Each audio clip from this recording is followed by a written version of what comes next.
ذرا آنکھیں کھول کر قلب حساس کے ساتھ نوع انسانی کا مشاہدہ کیجئے، کیسے کیسے دکھ، کتنی تکلیفیں، کتنی محنت، کتنی مشقت ہے جو ہر انسان کا مقدر۔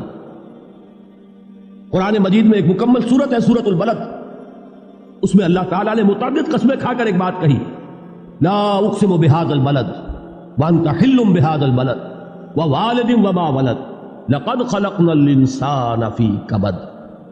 ہم نے انسان کو مشقت ہی میں پیدا کیا، یہ مشقت ہر انسان کا مقدر ہے۔ لوگ گھروں کو چھوڑ کر آئے ہوئے ہیں، کہاں کہاں انسان جاتا ہے، یہ اس دنیا میں محنت اور مشقت۔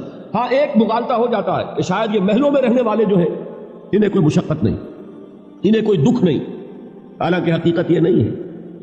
جو جتنا امیر ہے آپ دیکھیں گے اس کی جسمانی مشقت کم ہے، ذہنی کوفت زیادہ ہے۔ ٹرینکولائزرز کی انہیں ضرورت پڑتی ہے، انہیں سیڈیٹیوز چاہیے، خواب آور دوائیں مزدور کو نہیں کبھی ضرورت پڑے گی۔ وہ 8 گھنٹے کی محنت کرنے کے بعد احساس ہوتا ہے کہ وہ صبح ہی کی خبر لے گا۔ اور یہ وہ لوگ ہیں کہ جن کو ہپنوٹکس، خواب آور دوائیاں، سیڈیٹیوز، مسکن ادویات، یہ سارا لیبنیم اور یہ ویلیم اور یہ فلاں اور یہ فلاں، یہ کتنے آ جاتے ہیں۔ ذہنی سکون اور اطمینان انسان کو حاصل نہیں۔ کسی کی جسمانی مشقت ہے، کسی کی ذہنی مشقت۔ میں آپ کو یاد دلانا چاہتا ہوں مہاتما گوتم بدھ کا معاملہ۔ 30 برس کی عمر میں کپل وستو کا شہزادہ محل کو چھوڑ کر نکل گیا، جوان بیوی کو سوتا ہوا چھوڑ کر گیا، شیر خوار بچے کو چھوڑ کر گیا، راجدھانی میں رہنے والا محل کا باسی، جسے یہ معلوم ہے کہ باپ کے بعد مجھے یہ سلطنت ملنے والی ہے، کیوں گیا؟ کبھی کبھی آپ نے سوچا؟ اس نے انسان کے غم اور دکھ کا مشاہدہ کیا۔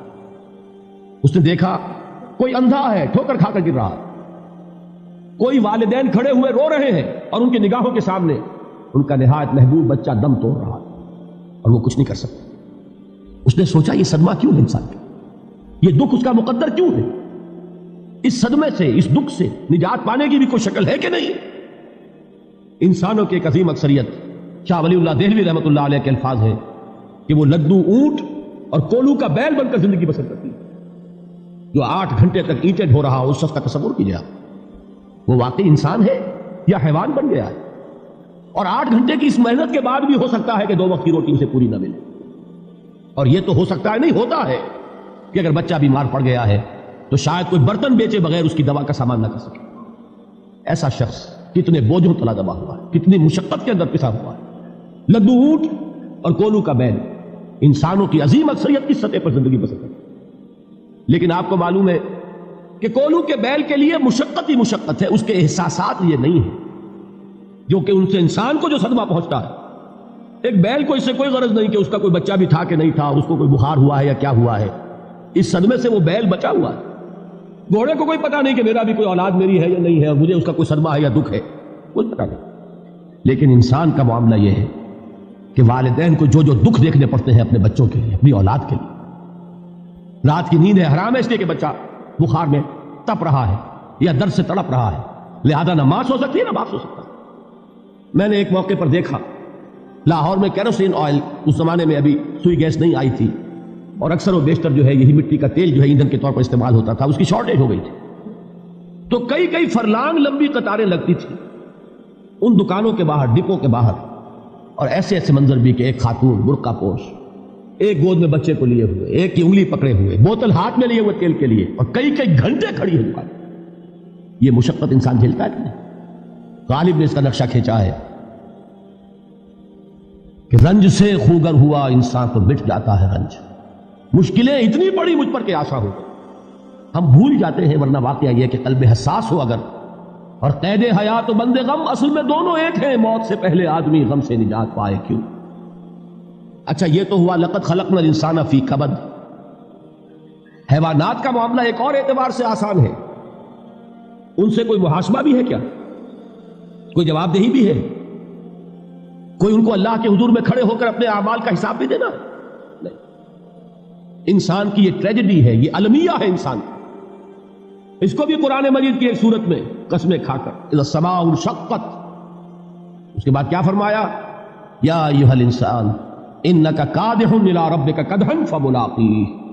اے انسان، تیرا المیہ، تیری ٹریجڈی اس سے کہیں بڑھ کر ہے تجھے صدمے پر صدمے جھیلتے ہوئے، مشقت پر مشقت برداشت کرتے ہوئے ایک روز اپنے رب کے حضور میں بھی کھڑا ہوگا، جواب دہی بھی کرنی۔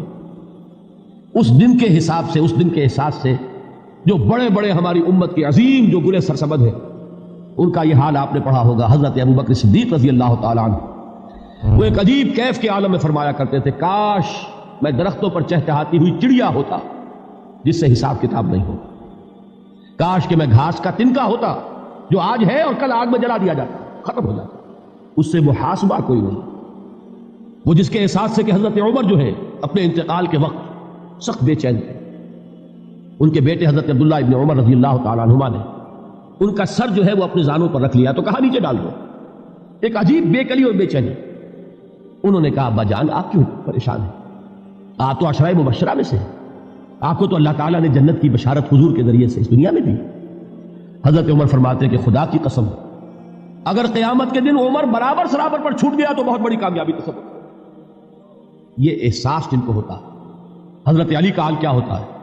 ابھی جو آپ نے حافظ صاحب سے سنا، یہ حضرت علی کا معاملہ کہ ایک تیر پیوست ہو گیا تھا، کسی طرح نکل نہیں رہا تھا۔ حضرت علی نے فرمایا کہ اچھا چھوڑو مجھے، میں نماز کی نیت باندھتا ہوں۔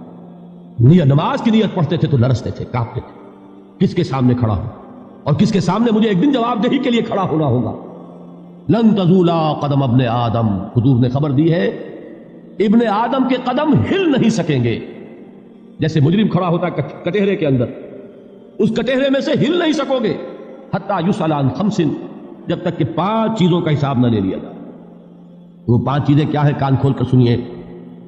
عن عمرہ فیما افناہ، عمر کا حساب دو، یہ 80 برس اور 70 برس ہم نے تمہیں دنیا میں دیے، کہاں ضائع کیے؟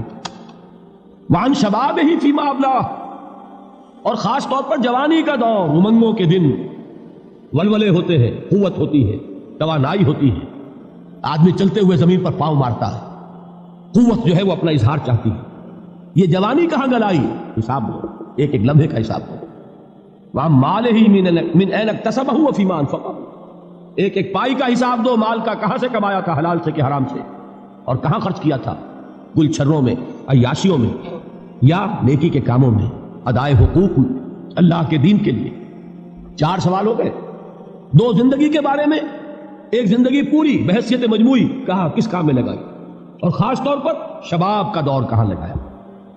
2 سوال مال کے بارے میں، کمایا کہاں سے، حلال سے کہ حرام سے، جائز سے کہ ناجائز سے، خرچ کہاں کیا، اور آخری سوال وعما عمل فیما علم، جو علم حاصل کیا تھا اس میں عمل کتنا کیا۔